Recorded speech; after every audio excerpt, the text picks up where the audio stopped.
Hi, I'm Dr. Jason J. Campbell, and I want to thank you for taking the time to watch my videos. In this video, I'm continuing my ongoing analysis into ethics and qualitative methods research and the relationship between the researcher and the participant and the ethical considerations that are used to conduct the manner in which we do what it is that we do, which is collect qualitative data. In this analysis, I'm going to be discussing section 1.2 out of my notes. As you all know, hopefully you can access these notes. All you have to do is click the link in the description box. It'll take you to the PDF. Print out the notes, follow along. Also, what I'll be drawing from, the information I'll be drawing from in this section is from Ethics in Qualitative Research. So you can use that book, or not, to help guide your analysis along with the video. In the last section of the video, I talked about ethical considerations with respect to our relationship to participants insofar as those participants are identified as former perpetrators, right? We have to make sure that we factor into account an objectivity in the relation that we have with ourselves and the participant. And also, we have to make sure that we factor a very, very aware, self-awareness in how we relate our stories to the readers, right? So the stories that we get from individuals who were identified, self-identified or identified externally as perpetrators of violence, atrocities, what have you, in the world, that we have an objective relationship, so that our relationship isn't a relationship in which we demonize the action of the participant. It's an attempt to try and gain understanding. So what I want to do in this section in 1.2 is to further highlight some of the assumptions between victims and perpetrators, because you would otherwise believe that these assumptions are sort of wholesale truth, when in fact the relationship between participants and their experience, their phenomenological experience, existential experiences, is far more complicated. So let's look into some of those factors in this section. So this is Ethics in Qualitative Research.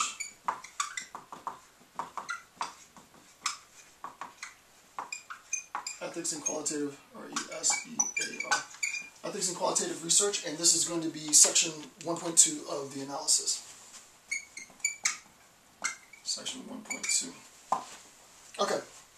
So, basic assumptions of qualitative data gathered from victims and perpetrators, right? So what I'm going to do is I've created a chart, and in this chart I've labeled one half of the chart as the column that identifies some of the typical characteristics we think of when we talk about victims and victimhood, and the other side is a description of what we classify perpetrators, right? How do we conceptually come to understand an individual who identifies themselves as a perpetrator, what their characteristics are.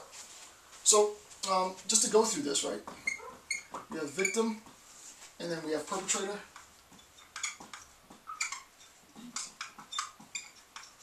We have victim and perpetrator. And one of the first things that we assume to be the case when we're interviewing victims is that their description of the events is historically accurate. Right?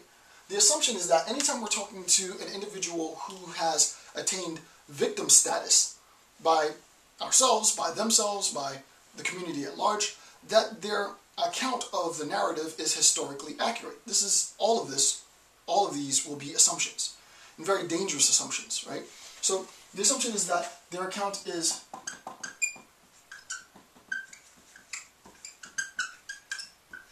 right? Meaning that what they're telling us, the description of the events, is true, right? Historically accurate. We think because you're a victim, what you're saying is true, and this isn't always the case.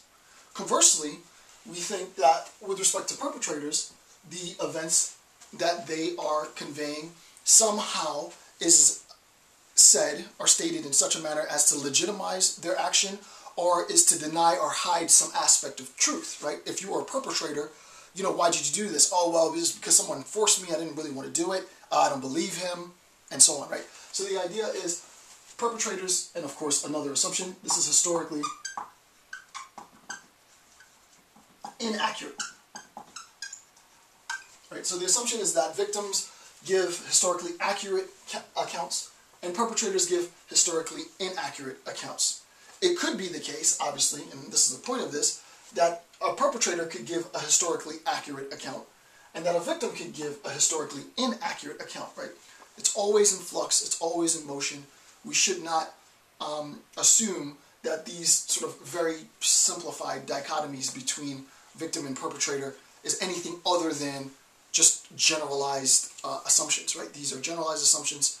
These assumptions cannot account for every contextually viable narrative that you get from your participants, right?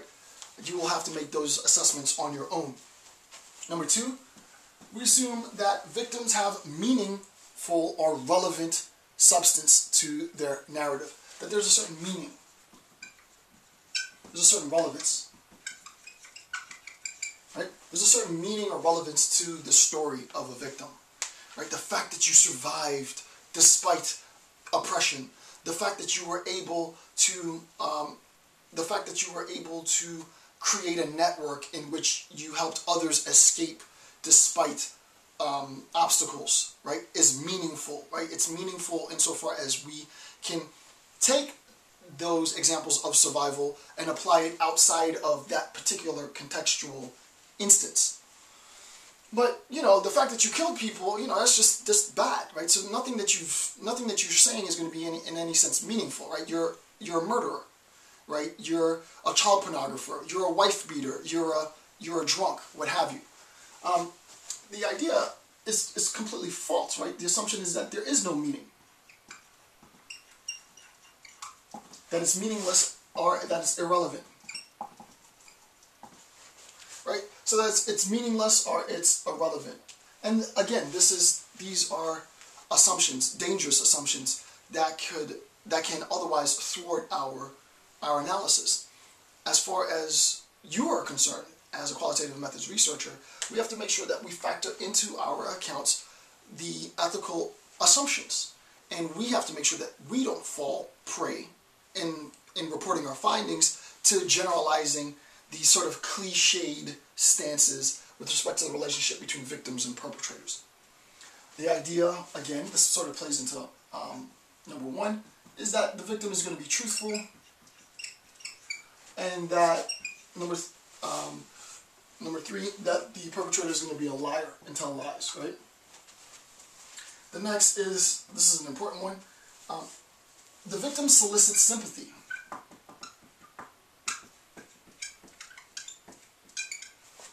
And the perpetrator solicits disgust.